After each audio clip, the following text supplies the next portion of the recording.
빈센트 반 고흐 하면 딱 떠오르는 이미지가 있죠. 바로 자신의 귀를 자른 비운의 천재 화가. 네, 우리 모두가 아는 정말 드라마틱한 이야기인데요. 근데 이 이야기 뒤에 오랫동안 숨겨져 있던 미스터리가 하나 있습니다. 오늘 저희가 파헤쳐 볼 건 바로 그 미스터리의 중심, 압센트라는 술에 대한 진실입니다. 와, 이 문장 하나가 정말 모든 걸 말해주지 않나요? 이건 그냥 귀를 자른 그런 단순한 자해 사건이 아니었다는 겁니다. 한 인간이 현실하고의 연결고리를, 그 끈을 완전히 놓아버린 훨씬 더 깊은 붕괴의 순간이었던 거죠. 도대체 정말이지 어떻게 이런 일이 벌어질 수 있었을까요?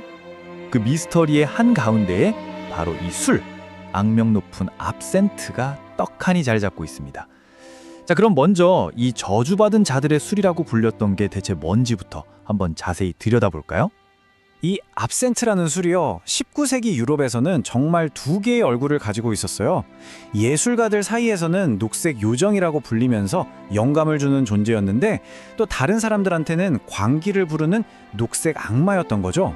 아니, 어떻게 술 하나가 이렇게까지 극과 극의 평가를 받을 수 있었을까요? 자, 이 압센트의 프로필 한번 보세요. 보면 그래서 그랬구나 싶으실 겁니다. 일단 도수가 55도에서 75도예요. 상상이 가시나요? 그리고 핵심 성분은 그 이름도 유명한 쓴쑥이었죠.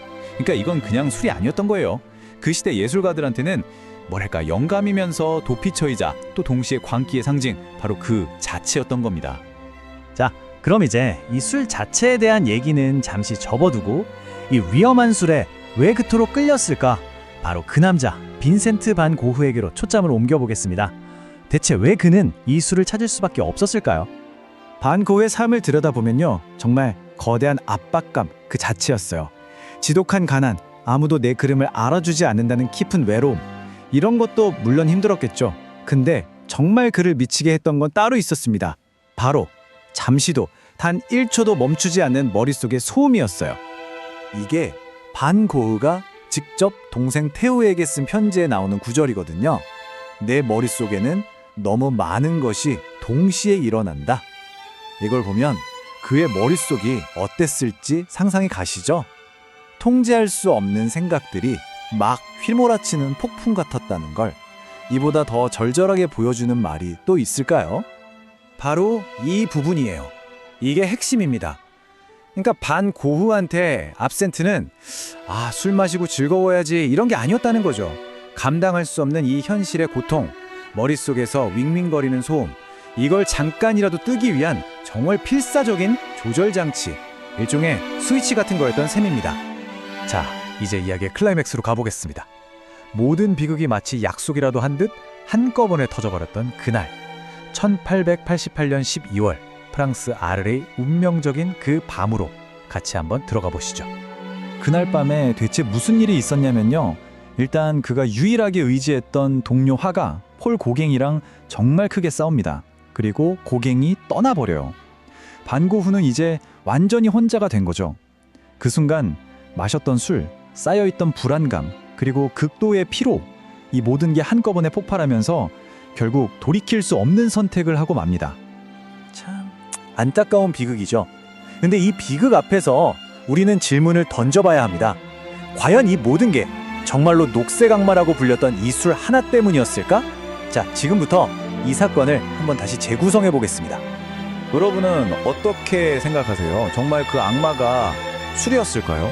우리가 지금까지 그냥 술 때문에 그랬대 하고 믿어왔던 그 통념에 한번 제대로 의문을 던져보고 새로운 증거들을 같이 한번 살펴보겠습니다. 압센트가 왜 그렇게 악명이 높았냐면요, 그 안에 투존이라는 화학 물질 때문이었어요. 19세기 사람들은 이 투존이라는 성분이 환각을 일으키고 사람을 미치게 만든다고 굳게 믿었습니다. 심지어 반 고흐의 그 유명한 노란색, 그 독특한 색감도 다 이 투존 때문이라고 생각했을 정도니까요. 하지만 여러분, 진실은 훨씬 더 복잡합니다. 여기 한번 보세요. 이 비극에 진짜 공범들이 있습니다. 제대로 치료받지 못했던 정신질환, 먹는 둥 마는 둥 했던 심각한 영양실조, 만성적인 수면 부족, 그리고 지독한 사회적 고립과 가난, 여기에 압센트 자체의 그 어마어마한 알코올 도수까지, 이 모든 것들이 이미 반 고흐를 벼랑 끝으로, 정말 아슬아슬한 그 끝으로 몰고 있었던 거죠. 그래서 이 말이 정말 정확한 비유라고 할 수 있습니다. 압생트가 불을 지핀 게 아니었어요. 그건 그냥 이미 터지기 직전까지 높이 쌓여있던 땔감 더미에 누군가 마지막으로 던진 성냥 하나였을 뿐이라는 겁니다. 자, 그럼 이제 마지막으로 그의 예술, 그리고 그가 세상을 어떻게 바라봤는지에 대한 이야기를 조금 다른 각도에서 한번 해보려고 합니다. 이런 얘기 많이 들어보셨죠? 반 고흐의 그림에 유독 노란색이 많은 게 그게 압센트 부작용 때문이라고, 세상이 노랗게 보이는 환각을 겪었다는 건데요. 과연 정말 그랬을까요? 그가 본 그 소용돌이 치는 세상이 정말 약물 때문에 왜곡된 이미지였을까요? 아니요, 그건 왜곡이 아니었습니다. 그는 그냥 우리 같은 보통 사람들보다 세상을 훨씬 더 뭐랄까 과장되고 때로는 견디기 힘들 만큼 강렬하게 온몸으로 느꼈던 거예요. 그러니까 그의 그림은 약물에 의한 환각의 결과물이 아니라 그가 체험했던 그 지독하게 생생한 현실에 대한 기록이었던 거죠. 그런데도 왜 녹색 악마라는 이 간단한 신화가 이렇게까지 끈질기게 살아남았을까요? 아마도 한 천재의 그 복잡하고 말로 다할 수 없는 고통을 술이라는 단어 하나로 설명하는 게 가장 쉬우니까 그랬을 겁니다. 하지만 진짜 진실은요, 그보다 훨씬 더 복잡하고 그래서 훨씬 더 인간적입니다. 자, 그럼 정말 마지막 질문을 던져보겠습니다. 그의 예술은 결국 환각의 산물이었을까요? 정답은 아니오입니다. 그의 작품은 환각이 아니에요. 그건 한 인간이 맨정신으로 견디기 힘들 정도로 너무나 생생하게 느꼈던 그 세계를 우리에게 잠시나마 엿볼 수 있게 열어준 작은 창문과도 같은 겁니다. 결국 압센트는 악마가 아니었던 거죠. 이미 위태롭게 흔들리던 그의 영혼을 마지막 벼랑 끝에서 살짝 밀어버린 슬픈 상징이었을 뿐입니다.